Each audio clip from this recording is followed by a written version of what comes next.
방언에 대한 사례를 좀 살펴보고 제가 만든 것으로 간단히 요약을 하고, 또 방언에 집중하게 되면 예언을 할 수 없다 그랬잖아요.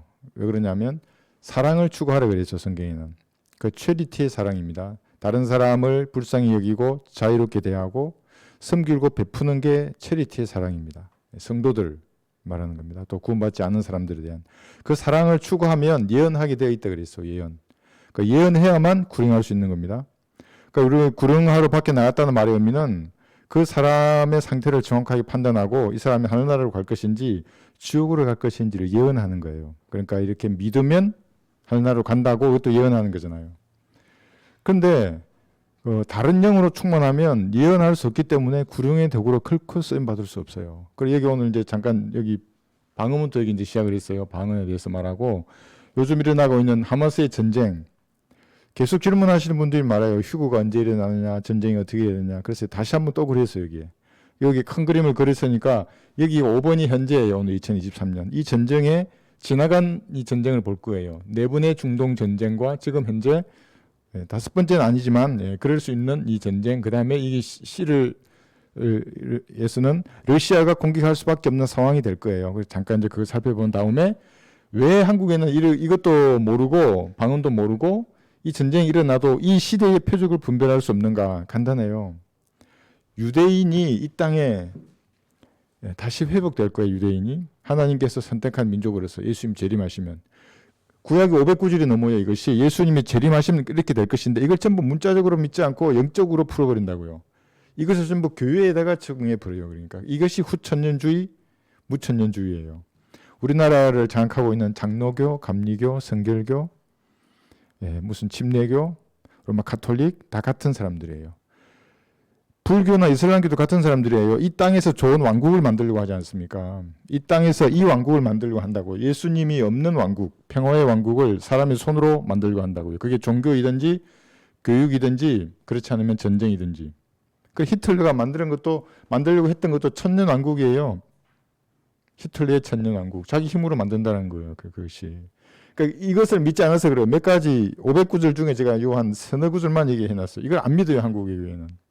그 나중에 보면 통치자인 다윗이 천년왕국 때에 이 땅을 내려와서 통치할 거예요. 다윗이.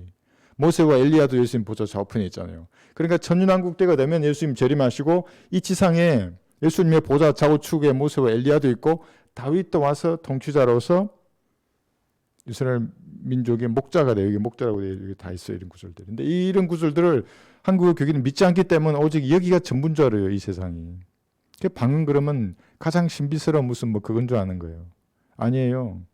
방언은 물론 배우지 않은 방언 자체는 그것도 비성경적이지만 그걸 하게 되면 즉각 예언하지 못해요. 구령의 도구로 쓰면 받을 수가 없는 거예요. 그러니까 예수님의 피나 십자가나 하나님의 사랑에 대해서 말은 할 수 있는데 상대의 마음을 알아서 정확히 판단해서 말씀을 전함으로써 혼과 몸을 육신을 갈라야 되잖아요. 성령이 수술의 도구로 쓰임받아야 된다고 말씀을 정확하게 하지 못해요. 그 사람이 구령하는 말을 들어보면 드러나요. 이렇게 헛술하구나 하지 드러난다고요. 잠깐 보겠습니다. 그래서 여러분 구원받으면은 그래서 오늘 이제 여기 들어오신 분들은 다 이해하실 거예요. 성령께서 수술을 집도하신다 그랬습니다. 그러니까 자신이 죄인임을 시인하는 거예요. 하나님 앞에 정직하게 시인하고 예수님의 피로 내 죄를 모두 용서했다고 말씀하시는 그 말씀을 믿어야 되는 겁니다. 믿으면 영적 수술이 일어나는 겁니다. 그럼 성령께서 들어가셔서 죽은 영을 살리고 그 다음에는 한 영이 돼요. 이게 성령님과 여러분의 영이 한 영이에요.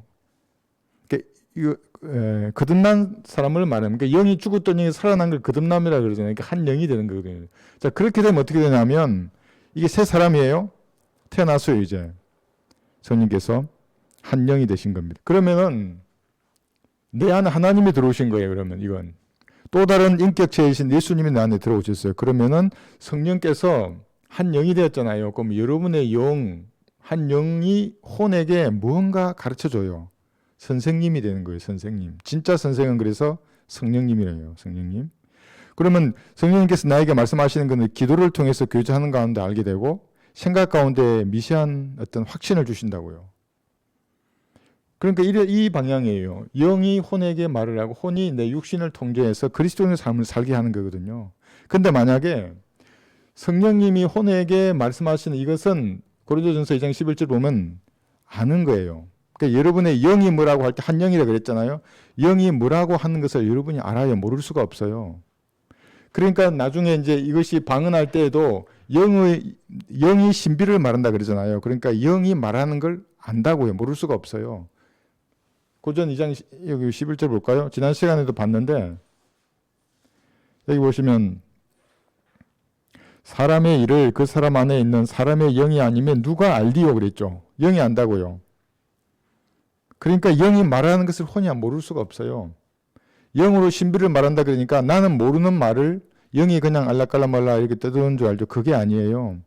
내 혼이 정확히 안다고요. 그것이. 영으로서 신비를 말한다는 말의 의미는 아는 거예요. 그런데 문제는 뭐냐면 이렇게만 흐르지 않고 마귀들이 혼에게 또 뭐라고 얘기한다고요. 생각을 심어넣어줘요. 말도 해요. 뭐라고 떠든다고요. 그러니까 여러분 어떤 범죄자들의 얘기를 들어보면 밤에 무슨 일이 있었는지 자기는 잘 모르지만 무슨 일을 벌인 사람들이 있어요. 자기는 잘 모르겠다 그래요. 무슨 생각이 있었는지. 악한 영들도 혼에게 말을 하면 내 자신이 혼이잖아요. 그럼 듣고 육신을 통제해서 그 죄를 짓게 하거나 무슨 일을 한다고요. 반성경적인 일을 하게 합니다. 그러면 마귀들은 항상. 종교의 탈을 쓴 마귀의 소리가 가장 무서워요. 그러면 다 잃어버리는 거예요. 나도 지옥에 가고 이 땅에 살아서 모든 걸 다 빼앗겨요. 이단 사이비에게. 죽어서 지옥에 가고 얼마나 무서워요. 그러나 구원받은 사람 성령께서 이렇게 말씀하신다고 이렇게 되는 겁니다. 그러면 내 안에 있는 성령께서 뭐 하시는가? 제가 이제 오늘 어떤 그 방언하고 치유하는 목사들 2명의 그 설교를 들었어요. 잠깐 남자 목사, 여자 목사였어요. 정말 화가 나 죽는 줄 알았어요. 그게. 뭐라 그러냐면 영적 전쟁의 최고의 무기가 방언이래요. 그 방언으로 하라고 막 하는 거예요. 특히 그 여자는 완전 미친 여자예요. 미친 여자라 그래야지. 내 따로 잔말하면 안 되는데. 뭐라 그러냐면 방언을 하라고 계속 알라깔라말라 하라고 계속 부추기는 거예요. 그게 성령님께서 그렇게 말하는 시킨다 그러고 불이 지금 여러분 머리에 떨어져서 어깨로 내려가고 무릎으로 내려가서 고관절을 고치고 발목으로 내려가고 이런 말을 하면서 막 부추긴다고 방언하도록. 여자 목사도 없지만 그 비성경적인 계속 말하더라고요. 그게. 그 남자도 마찬가지예요. 막 방언을 하라고 계속 부추기는 겁니다. 자기도 알지 못하는 말을 하라. 그러면서 그게 성령님의 탄식이래요. 로마서 8장 여기 26 한번 볼까요? 방언이 성령님의 탄식이에요. 그게 성령님이 말하는 거래요. 그게. 아니에요. 8장 26절 보시면 27절하고 여러분 기도하실 때 이제 성령께서 이게 한 영이라 그랬잖아요. 도우세요. 어떻게 돕냐면 방언으로 돕는 게 아닙니다. 8장 26절 로마서 이와 같이 성령께서도 우리의 연약함을 도우시나니 이는 우리가 마땅히 기도해야 할 것을 알지 못하나 성령께서 친히 말할 수 없는 신음으로 우리를 위하여 중보하시기 때문이라. 말할 수 없는 신음으로 우리를 위해서 중보하십니다. 말하지 않아요. 그러니까 기도할 때 무슨 내가 모르는 헛소리를 짓거리잖아. 그럼 성령님하고 전혀 무관한 마귀들의 영이에요. 그게. 그래서 27절 마음을 살피시는 분이 성령의 생각이 무엇인지 아시나니 이는 그분이 하나님의 뜻대로 성도들을 위하여 중보하시기 때문이라. 중보하신다고요. 그러니까 여러분이 기도할 때 말을 잘 못할 수도 있고 다른 말을 할 수도 있고 하나님의 뜻이 아니게 할 수도 있지만 마음의 중심을 보신다고요. 제가 언어로 표현하라고 그랬잖아요. 잘 표현을 못했어요. 그러면 성령님께서 이것을 바로 잡아서 즉 중보해서 성부 하나님께 바르게 올라가도록 하시는 겁니다. 알라깔라말라 뜯지 않아요. 말할 수 없는 신음으로 중보하시는 겁니다. 시편 여기 6편 6절 볼게요. 신음이 어떤 의미냐면 시편 6편 6절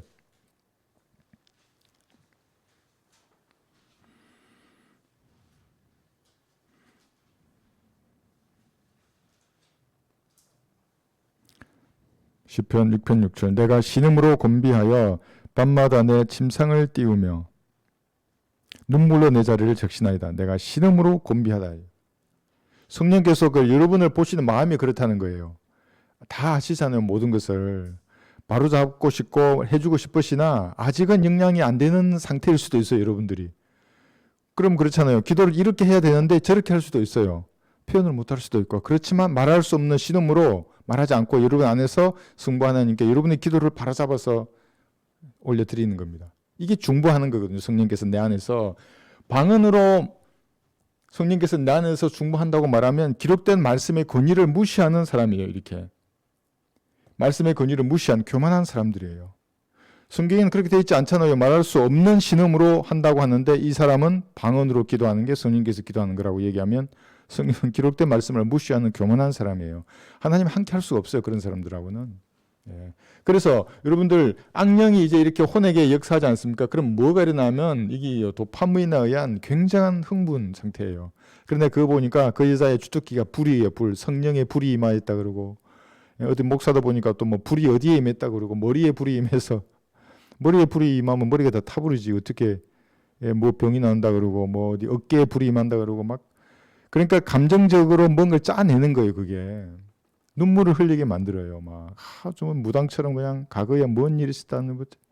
그러니까 어떤 여자가 이게 나오니까 그 여자 목사가 가가지고 예수님이 이렇게 말한다면서 자기가 말하는 거예요. 얘야, 네가 뭐 밥을 먹을 때 나도 같이 먹고 싶구나. 뭐 네가 아프면 나도 아프고 싶겠고. 예수님이 지가 말하는 거. 그러니까 이 여자가 또 마이크 잡고 예수님 이러고 있어. 여자한테 보고. 예수님이 여자예요. 여자는 그렇게 아이고 정말 하여튼 그게 뭐냐면 악령들이에요. 그러니까 굉장한 흥분 상태를 만드는 거예요. 그러니까 어떤 그 공황 장애를 앓는 또 남자도 올라와가지고 자기는 공황 장애를 앓았었는데 오늘 여기 그 여자 불 얘기하는 목사의 말을 듣고 불을 받아서 충만해야 되죠. 자기는 막 충만해 죽겠대. 메마른 사막 같았는데 오아시스를 만났대요. 그런데 내일 아침이 되면 완전히 더 바짝 마른 사막이 될 거예요. 그 사람은. 왜냐하면 마귀는 죽이려는 거거든요. 순간적인 감정만 끓게 만들었지 믿음을 행사하게 만들지 않기 때문에 그 다음날 딱 되면 그대로 식어버린다고요. 또 더한 불을 찾게 돼 있어요. 그러다가 결국 망가져요. 사람이. 도파민이 그래서 중독으로 죽는 거거든요. 사람들이. 마귀가 정확히 안다고요. 그러니까 은사주의자들 중에 제대로 된 사람이 없는 이유는 뭐냐면 무당 중에 제대로 된 사람이 없는 것과 똑같아요. 무당 보셨죠? 무당을 띠면서 뭘 예언한다 그러지만 자기는 예언 못해요. 뭔 일이 일어날지 자기는 몰라요. 초췌하다고 하면서 피폐하고 그들의 삶이. 마귀적인 영들이라서 그런 겁니다. 그래서 이 사람들은 이런 것이는 말라버릴 겁니다. 그런데 요한복음 4장 14절에 보시면 예수님이 주시는 물, 여러분 배 안에 있는 성령님이죠. 충만하면 마르지 않아요. 이거는 감정이 아니기 때문에. 감정은 좋았다가 나쁠 수 있잖아요. 근데 믿음은 그렇지 않아요. 흔들리지 않아요. 예수님이라고 하는 그 반숙에 딱 서 있으면은. 요한복음 4장 14절에 보시면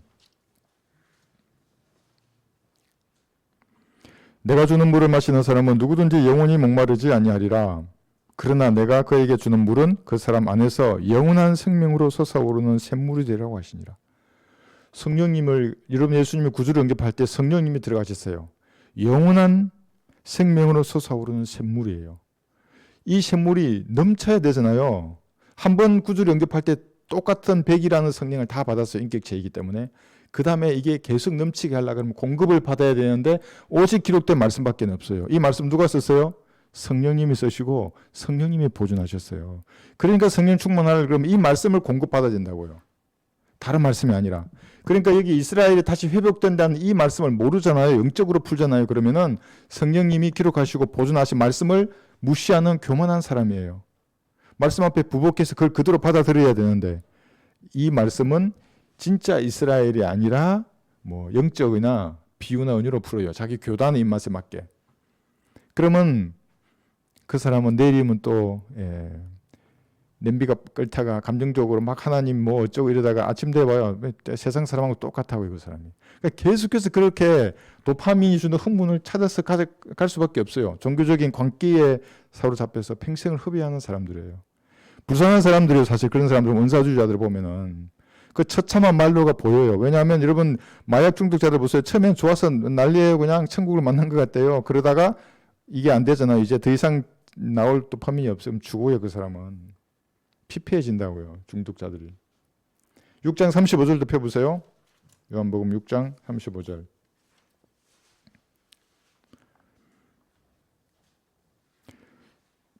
예수께서 그들에게 말씀하시기를 내가 생명의 빵이니라. 여러분 영접할 때 그 빵을 먹은 겁니다. 예수님 구주로 영접할 때. 내게 오는 자는 결코 배고프지 아니하며 또 나를 믿는 자는 결코 목마르지 아니하리라. 그 목마른 것을 여러분이 허용하지 마세요. 왜 목말라야 됩니까? 이 말씀이 있는데 목마름에 있죠. 생수의 강이 여러분 배에도 있고 손에도 있다고 이게. 그대로 보충되는 겁니다. 펴놓고 여러분의 믿음을 행사해서 말씀을 믿게 만들어요. 믿어야 되는 겁니다. 이게. 감정적으로 떠가지고 예수님이 말한다. 내가 예수님이니까 대신한다. 이러면서 막 아이야 네가 배고프니 나도 너랑 먹고 싶다. 이거 뭐 하는 거예요 그게. 그 마귀들의 장난이 그렇게 유치하다고요. 근데 그게 속는 사람은 또 뭐예요. 어떤 할아버지 나와가지고 고관절이 다쳤는데 지팡이를 짚고 나왔어요. 그 여자와 불이 지금 무릎에 간절히 꽂혔습니다. 불이 무릎에서 타고 있습니다. 그러니까 그 할아버지가 지팡이를 던져가지고 와 나왔다요. 이게 할렐루야 하겠어. 사기꾼들이에요. 사기꾼들.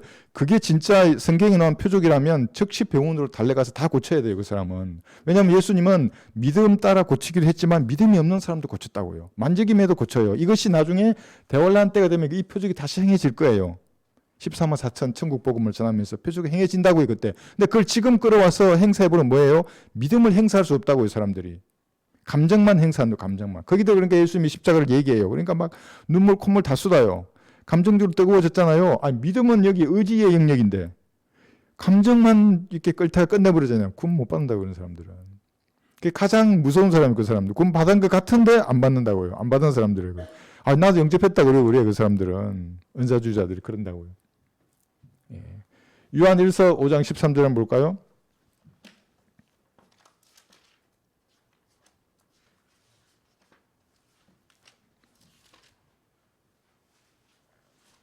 요한 1서 5장 13절.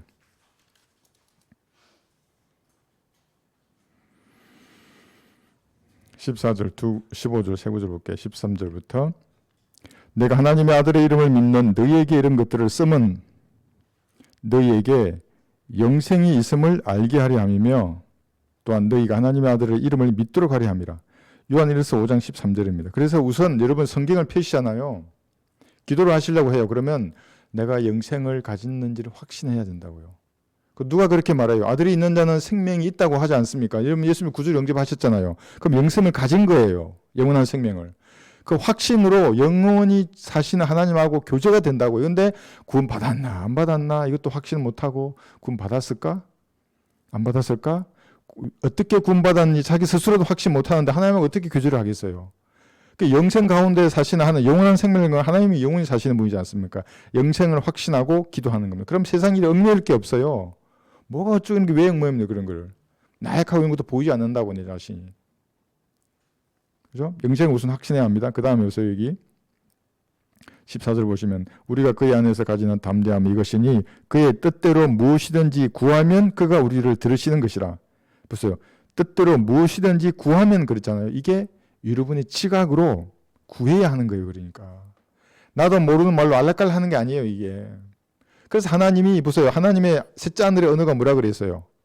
히브리어예요. 그러면 한국은 뭐예요? 방언이에요. 그러지 않아요? 그러니까 방언 좋아하는 사람도 한글로 해요. 그게 방언이에요. 왜 알락갈락 말락 하는 거예요? 한국 사람이. 마귀 들린다고요. 그것이. 개구리의 영이라고요. 셋째 하늘의 언어가 히브리어인데 얼마나 많은 언어들이 있어요. 여기에. 그 자기 모국어로 해라고요. 그게 모국어로. 어떤 사람은 자기 알락갈락 말락 하면서 이거는 아프리카 어느 소수민족의 언어래요. 아니 모국어로 하라고. 모국어. 자네 어머니에게 들은 말로. 어머니가 그 말이냐고. 어머니가 아프리카 사람이냐고. 네. 그래야만이 들으시는 겁니다. 그리스도인들이 기도 응답이 없으면 이 땅을 살 수 없는 겁니다. 마귀의 첫 번째 타깃이 여러분인데 기도하고 그 능력으로 내 자신이 변하고 가정이 변해야 한다고요. 그래야 교회를 섬길 수 있어요. 근데 그렇게 구하지 않고 방언으로 알락갈락 말하면 아무것도 구할 수 없는 겁니다. 정확하게 여러분의 요구를 하나 하세요. 알려지게 하는 겁니다. 필요를.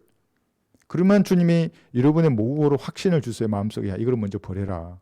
그래 하지 말라 그거는. 이거 먼저 하는 게 좋다. 15절 보시면 우리가 구하는 것은 무엇이나 그가 들으시는 줄을 안다면 우리가 그에게 구한 요청들을 받은 줄도 아느니라. 이게 확신이 생겨요. 이게. 여러분 기도할 때 확신이 드는 적이 있었죠? 그죠? 예, 어떤 거는 지금 이 하나님의 뜻대로 구하는 기도구나. 제가 처음 전도지를 제작할 때 그랬어요. 하나님이 옆에서 듣고 계신다는 확신이 아무것도 없었는데도 확신을 주신다고요. 돈을 주고 환경을 만들어주고 북한 사역도 마찬가지고 모든 것을 보정해 주겠다고 정확하게 말씀하신다고요.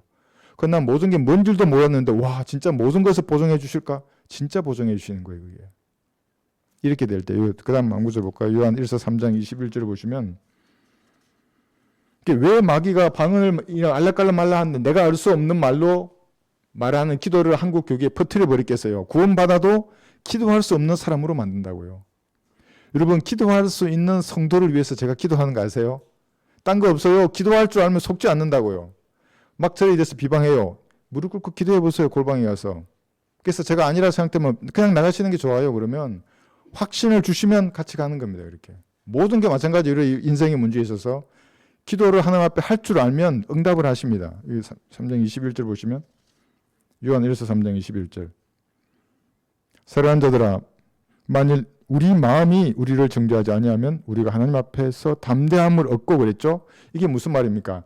마음이, 그러니까 양심이, 성령께서 양심의 영역으로 마음에 민감하게 말하세요. 근데 그 말하는 것을 우리가 정죄한다는 말은 뭐냐면 어떤 죄가 있으면 바로 알려줘요. 한글로 알려줘요. 내 죄를 지는데 여러분 영어로 말한 적 봤어요? 방언으로? 성령님 절대로 그러지 않아요. 민감하게 알 수 있도록 정확하게 말한다고요. 저도 거대한 태평양 같은 그런 목소리로 뭔가 말씀하세요. 차분하고 조용하고 최고의 신사예요. 저에게 뭔가 조용한 미세한 음성으로 말씀하실 때는. 그게 금방 알아요. 이게 막 바뀌시는 분도 아니고 그걸 알아요. 금방. 알게 말하신다고 해서 하나님도 나에게 알게 말하시고 나도 알게 알아야 되는 겁니다. 거기 그 다음 절 보시면 무엇이든지 구하는 것을 그에게서 받나니 이는 우리가 그의 계명들을 지키고 그의 목전에 기쁨이 되는 일들을 행함이라. 그러니까 여기에 정죄함 그랬잖아요. 담대함을 가져. 이게 민감하는 거예요. 다 알아요. 구하는 것도 자기 언어로 해야 되고 마음의 어떤 찔림도 정확하게 알게 탁 찔러요. 한글로. 야, 그거는 죄다. 너무 부끄러워요. 저도 그런 마음이 들 때는 막 말미잘이 되는 것 같고 막 뭐 돌이나 바위가 되는 것 같고 부끄럽다고. 근데 그걸 주님 앞에 아래에서 씻어내는 거예요. 이 모든 게 언어로 하는 겁니다. 말로. 방언을 하면 어떻게 내 죄를 자백할 수가 있어요. 하나님 보시 그거 씻어내라는데 그래야 기도가 응답이 되는데 그러지 않겠습니까? 네.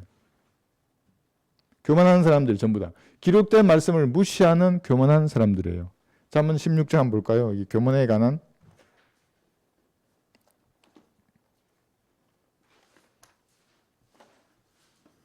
잠언 16장 18절.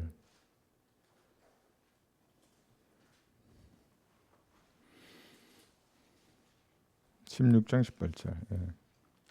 교만은 멸망에 앞서 있으며 거만한 영은 몰락에 앞서 있느니라 해서. 교만은 멸망에 앞서 있어요. 그러니까 알아요. 이것도 여러분들이. 내가 좀 붕 떠 있구나. 이거 알았다고요. 그러면 주님 앞에 차분하게 말씀드리는 겁니다. 여러분 스스로 겸손해야 됩니다. 주님 저를 겸손케 해주세요. 그럼 무슨 일이 일어날지 몰라요. 정말로. 무슨 일이 일어나요. 그러면 사람이 별게 아닌구나를 안다고요. 저는 이게 전역하기 전에 알았어요. 막 군인 앞을 달리기 할 때 내가 숨이 턱까지 차오르면 그때 아는 거예요. 내가 겸손해져야 되겠구나. 사람이 이러다가 숨이 멎으면 그 죽는 거잖아요. 하나님 앞에 가는 거잖아요. 이게 인생에 뭐 매일 게 있고 두려울 게 뭐가 있겠어요. 그게. 18장 얘기 12절도 볼까요? 잠언 18장 12절. 사람의 마음은 멸망에 앞서 교만해지고 종기에 앞서 겸손이 있느니라. 여러분 겸손해지는 겁니다. 기록된 말씀을 읽을 때는 항상 하나님이에요. 이게. 여러분의 마음을 탁 펴는 순간에 그대로 스캔해요. 알아요. 이의 어떤 마음으로 이 말씀을 접근하는구나. 안다고요. 그거를. 그러니까 최대한 정직하고 겸손한 마음으로 성경을 펴서 읽으면 그대로 역사해요. 그대로 이 말씀이 여러분에 보충해줘요. 생수의 강이 그냥 충만해진다고요. 그 안 먹어도 배불러요. 정말 그 기쁨을 주체 못한다고. 그게 그리스도인만이 아는 거예요. 이게 막 방언하고 좋다고 뭐가 이렇게 된 것처럼 해도 그 다음날 식어버리는 사람들하고는 그 근본이 다른 겁니다. 그 기쁨이라는 게. 예. 그래서 이게요. 이렇게 방언 다른 영에 붙들려 버리면은 고전 13장에 나와 있는데 사랑을 추구하고 예언이 하라. 특별히 예언하라 그랬는데 완전히 사랑과 무관하고 교만한 사람이기 때문에 예언을 못하게 되는 겁니다. 그러니까 이런 시대의 표적이 보여도 별 관심이 없어요. 여기 시대의 표적 몇 개 적어놨어요. 전쟁. 진짜 여기 이제 전쟁에 대해서 설명하겠지만 몰라요. 왜 저런 전쟁이 일어나는지 앞으로 무슨 일이 일어날지 예측도 못해요. 그런 사람들은. 그리고 계속 강조드리는 이게 구령하는 거. 구령 못해요. 이 사람들은. 복음을 설명할 수는 있어요. 사형리 가지고. 그 구령이 아니에요. 그건. 말을 전하고 자유드린 예를 어떻게 말할지 몰라요. 이 사람이 생각이 어디로 가는지 모르잖아요. 그래서 성령께서 가르쳐 주신다고요. 그거를. 그러니까 그쪽으로 미리 가서 말씀을 칼로 딱 찔러서 구원받게 해요. 이 사람을. 물론 거부할 수도 있죠. 그 사람. 그러나 내가 할 수 있는 최선을 할 수 있는 겁니다. 그렇지 않고 방언이 나오고 이러면은 성령님의 능력을 받지 못해요. 이해하지 못하는 거예요. 딱 막혀요. 그냥 이게. 한번 해보십시오. 여러분도. 내가 만약에 성령으로 충만하지 못하면 구령하러 나갔을 때 내가 평소에 5개, 10개의 말씀을 썼는데 안 나요. 생각이. 그냥 사막을 걷는 것 같고 빨리 끝냈으면 좋겠고. 네, 그런 겁니다. 여기 또 했죠. 전쟁에 둔감하고 또 뭐 있어요. 고무신 했어요. 여기 고무신. 인공지능. 이런 인공지능이 얼마나 발전한 줄 아십니까? 군대 무기 중에 우리나라 국방백서에도 올해 지금 한 2027년이 되면 인공지능이 스스로 인지하고 그러니까 감시 정찰을 하잖아요. 인공지능이 정찰했어요. 그럼 지금은 지휘관이 결심해서 그거 타기 명령을 내린다고요. 그런데 인공지능이 스스로 내릴 수 있는 무기 체계를 개발하려고 하고 있어요.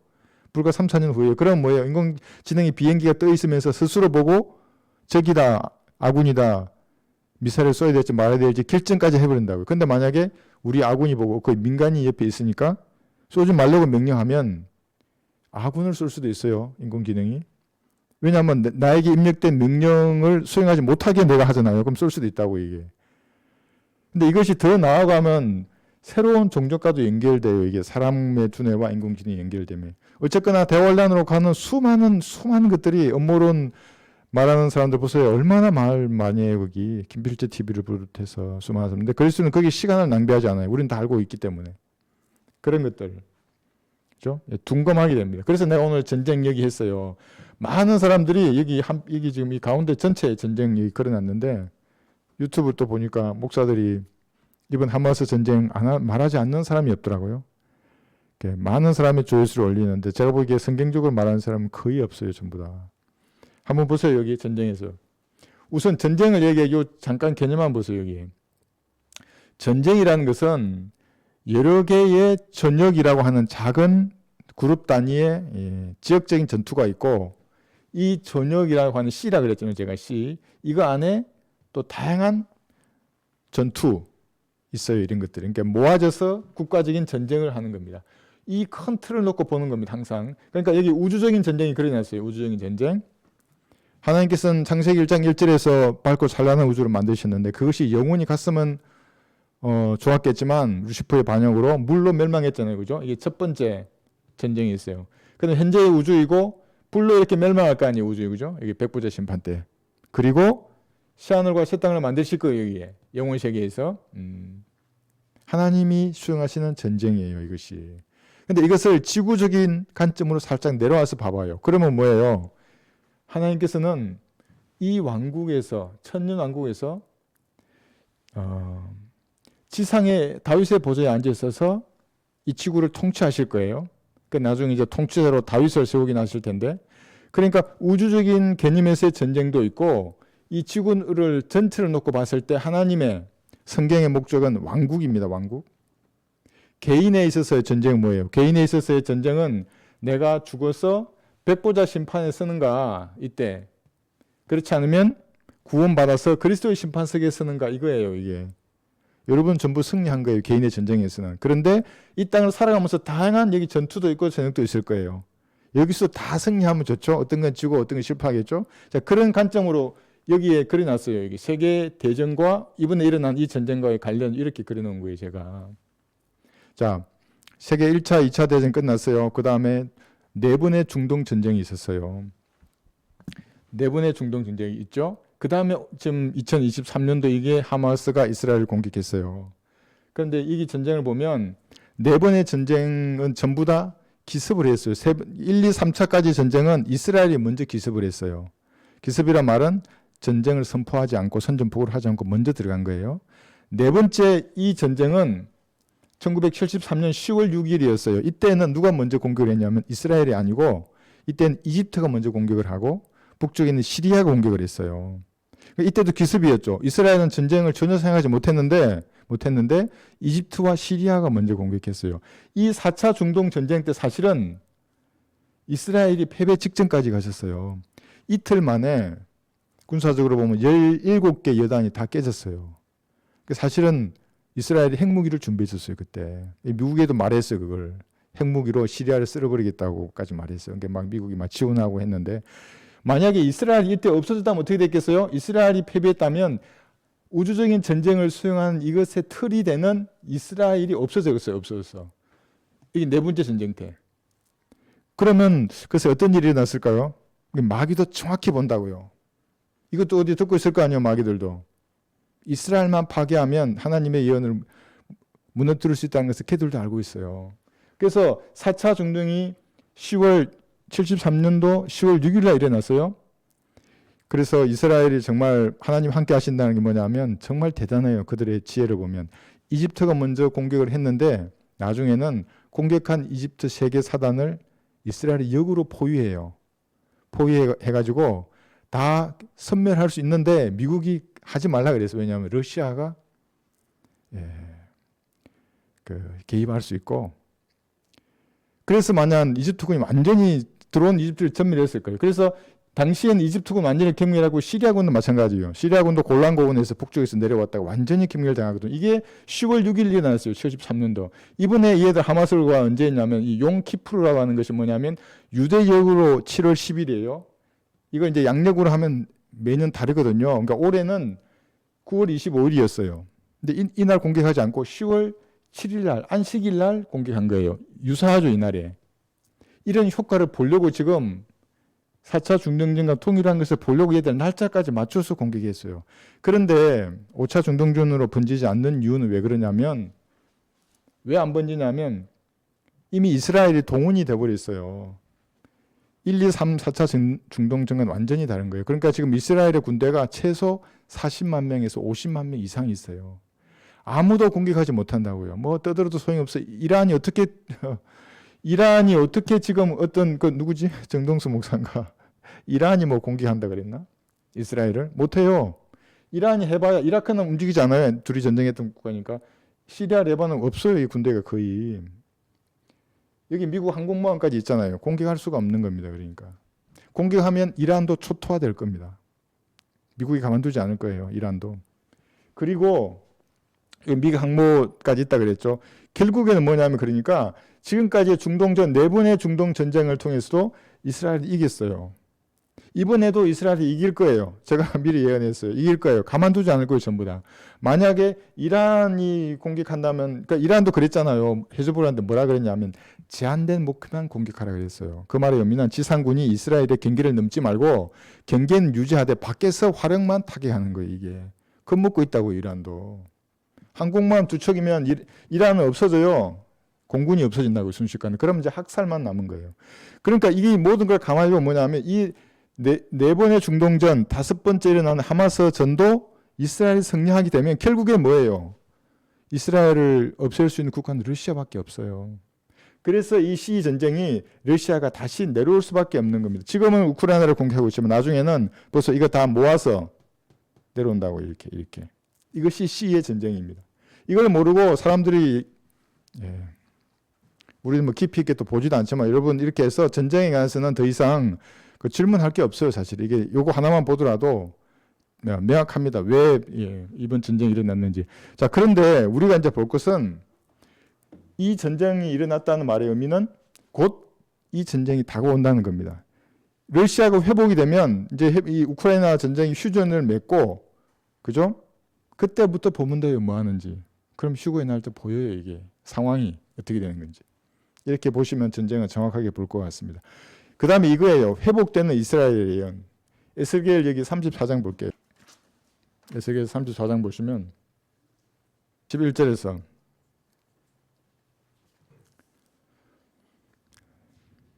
이사야 34장 11, 12 주 하나님이 이같이 말하노라. 보라, 나 곧 내가 나의 양을 찾을 것이며 또 그들을 찾아내리라. 목자가 흩어져 있는 자기 양들 가운데 있는 날에 그가 자기 양무리를 찾아낸 같이 나도 내 양을 찾아내고 그 양들이 흐리고 어두운 날에 흩어졌던 모든 곳에서 그들을 구해내리라.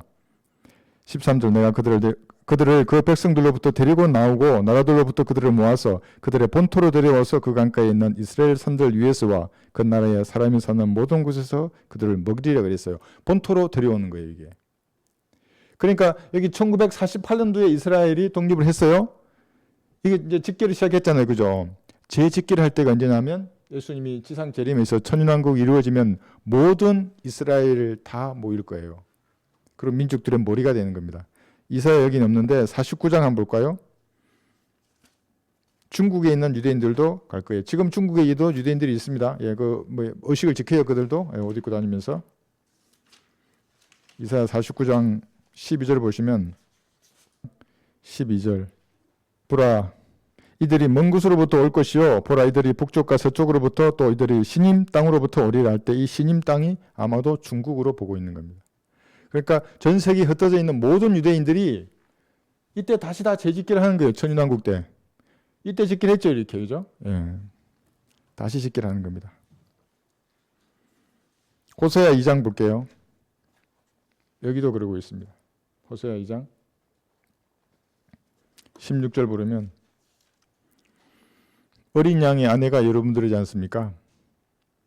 어린 양, 예수님의 신부죠, 여러분들이. 성령님의 신부를 환란성부라 그러고 이스라엘 민족을 성부 하나님의 아내라 그러니까 어떤 장로교 목사가 나를 완전 사입인 줄 알고 그래요. 그래서 내가 아이고 이 사람 어디부터 공부를 시켜야 되나. 주가 말하노라. 호세아 2장 16절. 그날을 이르르니 너는 나를 이시라 부르고 남편이라 부르는 거예요. 이스라엘 민족이 성부 하나님을. 다시는 나를 바알이라 부르지 아니하리라. 내가 그니 입에서 바알들 이름들을 제거하리니 그들이 다시는 그들의 이름으로 기억됨이 없으리라 그랬어요. 여기 15절 12절. 보라, 이들이 먼 곳으로부터 올 것이요. 보라, 이들이 북쪽과 서쪽으로부터 또 이들이 시님 땅으로부터 오리라 그랬죠. 15절에 여인이 자기의 젖먹는 아이를 잊을 수 없겠으며 자기 태에서 난 아들에게 동정하지 않겠느냐. 정녕 그들은 잊을지라도 나는 너를 잊지 아니할 것이라. 보라, 내가 너를 내 손바닥에 새겼으니 내 성벽이 계속해서 내 앞에 있느니라. 내 자녀들은 서둘러 오고 너의 파괴자들과 너를 황폐케 하였던 자들은 내게서 떠나가리라. 예, 이렇게 될 겁니다. 예수님 재림하시면. 지금은 계속 위협을 받는 겁니다. 예, 호세아 다시 2장, 호세아 2장 아까 16절에서 했죠. 나를 이시라 부르고 그랬죠. 18절을 보시면 그날에는 내가 그들을 위하여 들의 짐승들과 하늘의 새들과 땅에 기는 것들과 언약을 세우며 또 활과 칼을 꺾어 땅에서 전쟁을 얻게 하고 그들로 평안하게 눕게 하리라. 전쟁이 없게 하는 겁니다. 지금이 아니죠. 지금 전쟁하고 있잖아요. 그러니까 후천년 무천년 주자들은 뭔 말인지를 몰라요. 성경이. 예수님이 재림하셔야만 전쟁이 없어질 거예요. 이게 다시 집결하는 겁니다. 모든 세계에 있는 유대인들이 다 팔레스타인 땅에 들어가서 원래 본토예요. 그들의 땅이에요. 예. 이것이 뭐냐면 누가복음 2장 14절에 나와 있는 화평입니다. 누가복음 2장 14절. 땅 위에 화평이 없습니다. 예수님 재림하시기 전까지는. 그런데도 이 땅에서 평화의 왕국을 만들려고 하는 왕국 건설자들 있잖아요. 킹덤 빌더라고 하는 사람들 전부 마귀의 종들이에요. 지극히 높은 곳에서는 하나님께 영광이요 땅 위에는 화평이요 사람들에게는 호의로다 했어요. 이 화평은 예수님의 재림과 함께 예수님의 모든 대적자들을 다 진멸하신 다음에 철권으로 이 땅을 통치할 천년 왕국은 화평의 왕국이 되는 겁니다. 그때 한번 해보세요. 이스라엘을 공격하고 예수님에 대해서 비웃고 존하고 한번 해보세요. 산채로 불못에 던져질 거예요. 그것을 의의 독재라고 하는 겁니다. 그러니까 지금 유대인들을 증오하는 사람들이 그때 만약 살아있다고 하면 상관없죠. 살아있다고. 못 살죠. 천년왕국에서. 그래서 천년 동안 반역을 준비하는 겁니다. 그들이. 마지막에 그래서 이것이 5번째예요. 세계 5차 대전이잖아요. 이게. 강력하게 예수님께서 그렇게 통제하기 때문에 그런 겁니다. 호세아에게 3장 다시 가볼까요? 호세아 3장 4절에 보시면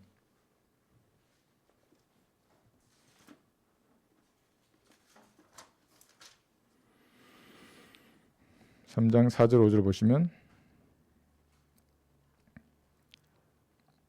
자, 이는 이스라엘 자손들이 많은 날들 동안 왕도 없고 통치자도 없고 희생제도 없고 형상도 없고 에봇도 없고 트러블도 없이 거하다가 그 후에 이스라엘 자손들이 돌아와서 주 그들의 하나님과 그들의 왕 다윗을 찾아서 훗날에 주와 그의 선하심을 두려워할 것이라. 희생제 없어요 지금? 지금 이제 그들이 말하는 용키푸를 어떻게 지내냐 하면 수탉의 피를 바치기도 해요. 그리고 신용카드로 대신하기도 해요. 수탉의 피를 바쳐야 되는데 그거는 가난한 사람은 못 도와주잖아요. 그러니까 신용카드로 대신 바친대요. 그래서 실제로 그래요. 신용카드를 들고 희생제로 바쳐요. 그리고 그거로 이제 가난한 사람을 도와준다는 거예요. 그러나 천년왕국이 되면 다시 진행이 될 거예요. 이것이. 에스겔 37장에 가볼게요. 이제 에스겔 37장 25절에 보시면 다윗이 천년왕국에서 다시 이 땅에 천년왕국 여러분 되면 다 내려오잖아요. 이때 재림할 때 1제대가 우리이고 2제대가 구약성도를 내려오잖아요. 그죠?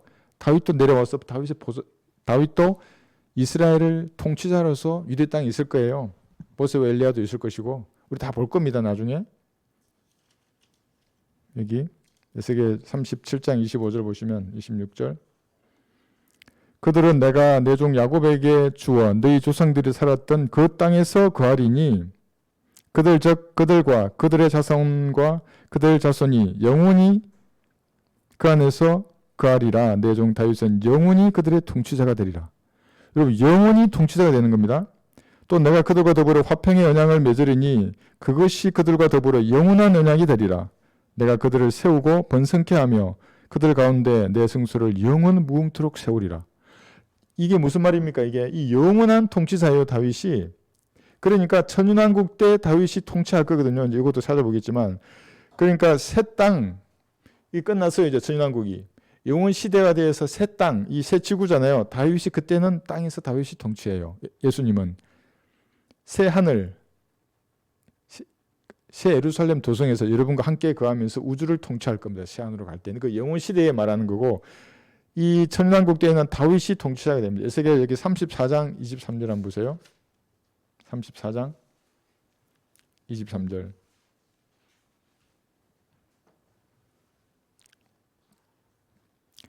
에스겔 34장 23절 내가 한 목자를 그들 위에 세우면 그가 그들을 먹이리니 곧 나의 종 다윗이라 그랬어요.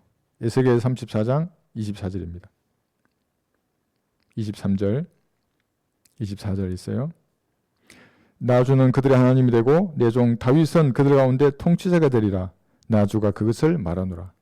다윗이 천년왕국에서 통치자가 되어서 통치하는 겁니다. 내가 그들과 화평의 언약을 세우고 악한 짐승들을 그 땅에서 그치게 하리라. 그리하면 그들이 강령에서 안전하게 거하며 수린 가운데서 잠자리라. 그렇게 했어요. 화평의 언약, 영원 무궁토록 다윗이 통치하는 겁니다. 천년왕국도 통치하고 그 통치가 영원으로 이어지는 거예요. 새 땅에서도 다윗이 통치하는 겁니다.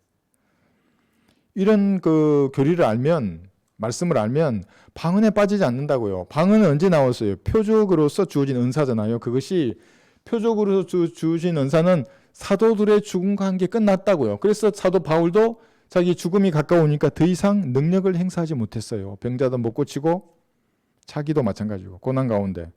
그래서 결국에는 죽었어요. 바울도. 그러면 이것이 왕국을 앞둔 데올란 때 다시 일어난다고. 이 왕국을 앞둔 데올란 때. 그러니까 이 작은 표적 하나 때문에 전체적인 성경의 그림을 못 봐요. 그래서 이 사람들은 뭐라고 주장하면 구원이 최고의 가치라고요. 또 들어서 이 사람 설교랑 들어보니까 성경 66권의 핵심이 구원인데 그 구원을 주셔서 감사합니다 이런 거예요. 물론 개인으로 볼 때는 구원이 나에게는 큰 선물이죠. 하나님의. 그러나 하나님의 관점에서 봐야 된다고요. 성경을. 왕국이에요. 하나님께서 통치할 한 왕국이에요.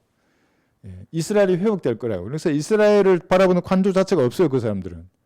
그걸 전부 교회에 적용하는 겁니다. 에스겔 여기 34장 보셨죠?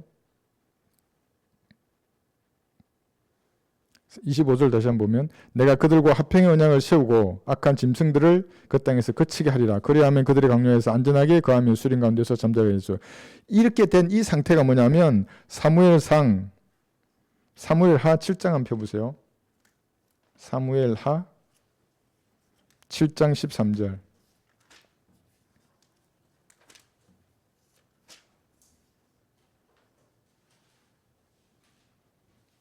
다윗의 언약으로 이미 말씀하셨다고요.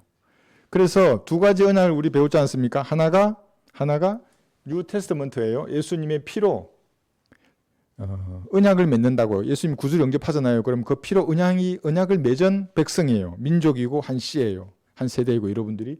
그런데 예수님이 재림하시면 이 커비넌트의 언약이 또 따로 있다고 했죠.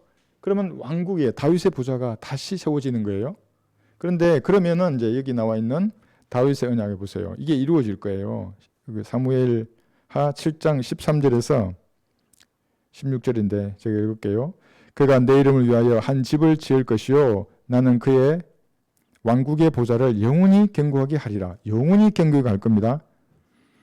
나는 그의 아버지가 되고 그는 나의 아들이 되리니 만일 그가 죄악을 범하면 내가 사람들의 막대기로 사람의 자식의 채찍으로 그를 징책하리라. 그러나 내가 내 앞에서 제거한 사울로부터 내 자비를 빼앗은 것과 같이 그것이 그에게서 떠나지 아니하리니 내 집과 내 왕국이 내 앞에서 영원히 세워지리라. 내 보좌를 영원히 세워지리라 하시더라. 영원히 세워지는 겁니다. 예수님 재림하시면. 그러니까 이걸 모르니까 정말 말도 안 되는 방언이라는 이상한 교리에 빠져가지고 이 왕국이 온다는 걸 모르는 겁니다. 그런데 여기서 끝나지 않아요. 이게 다윗의 확실한 자비예요. 다윗의 언약에 근거한. 그런데 여러분들은 다윗보다 더 확실한 자비를 받은 사람들이에요. 그렇지 않아요?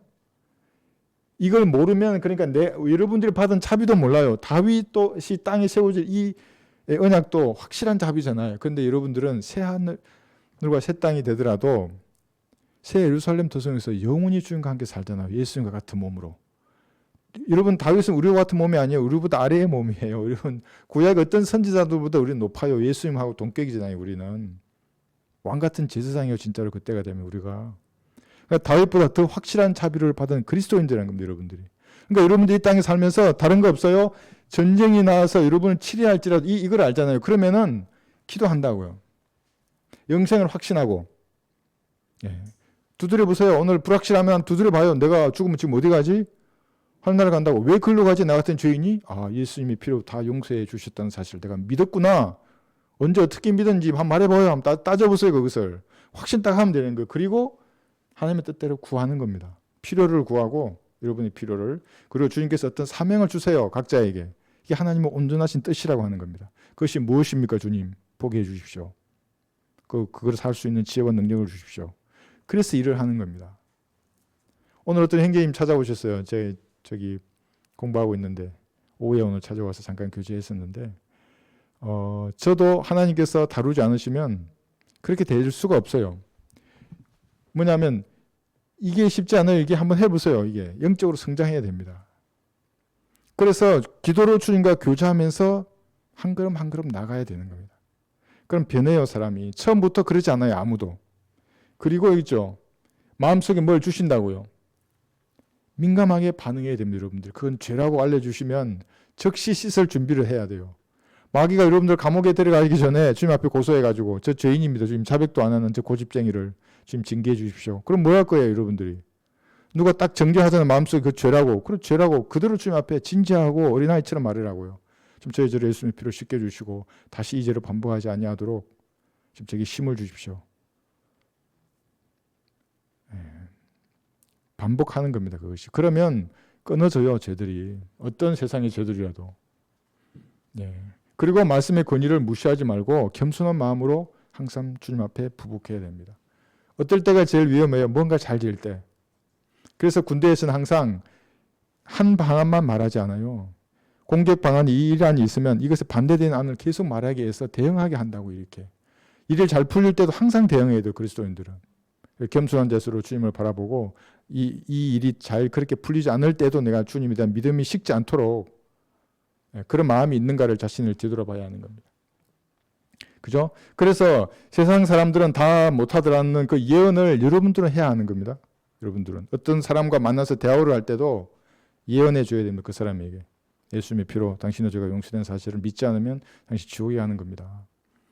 지혜를 달라 그래야죠. 이 사람이 내 친척일 수도 있고 한 번 보고 말 사람일 수도 있고 다양한 종류가 있잖아요. 하나님 지혜를 달라 그래서 가장 적합한 이하로 말할 수 있도록 그래서 예언하고 그러면 어떤 설교를 듣더라도 이것이 과연 성경적 그 간조에서 나온 말씀인가 아닌가를 바라보고 이런 말도 안 되는 방언을 하고 치유의 표적을 행하는 사람들은 이건 마귀적이라는 것을 즉시 알아야 돼요. 저도 오늘 그거 두 사람 설교 몇 초, 한 10여 초 들었나? 너무 불쾌하더라고요. 네, 그런 데일수록 사람들이 많아요. 구독자 많고 좋아요 보통 뭐 한 300~400개가 좋아요. 우리 좋아요보다 10배는 말해요. 그 사람들이. 왜냐하면 그건 감정의 동요를 금방 일으키기 때문에 뭔가 있어 보인다고요. 그 여자가 예수님의 대언자이고 예수님의 말하는 말이라 그러면 이 듣는 사람 얼마나 좋겠어요. 예수님이라는데. 뭐 다 주고 싶잖아요. 뭐 내 말 다 들어줄 것 같고. 그럼 뭐예요 그것이? 기록된 말씀을 무시하는 사람이라고. 여기 하나님이 여기인데 여기에. 여기 여자는 없잖아요. 부르지 않잖아요. 신학은. 그 왜 여자의 말을 따르는 거예요? 그 남자가 그것도. 그 지팡이 던진 그 사람은 사기꾼들이에요. 그죠? 뭐 똑같이. 여러분들 그런 게 속지 마시고 여러분 스스로를 돌아보고 기도해야 합니다. 주님하고. 1대1의 그 관계가 아무도 관여하지 못하도록 튼튼하게 연결되어야 하는 겁니다. 기록된 말씀을 이렇게 다 펴시면 어떻게 된다고요? 보충되는 겁니다. 이게. 여기 보충. 그죠? 예. 그런 여러분들 되시길 바랍니다.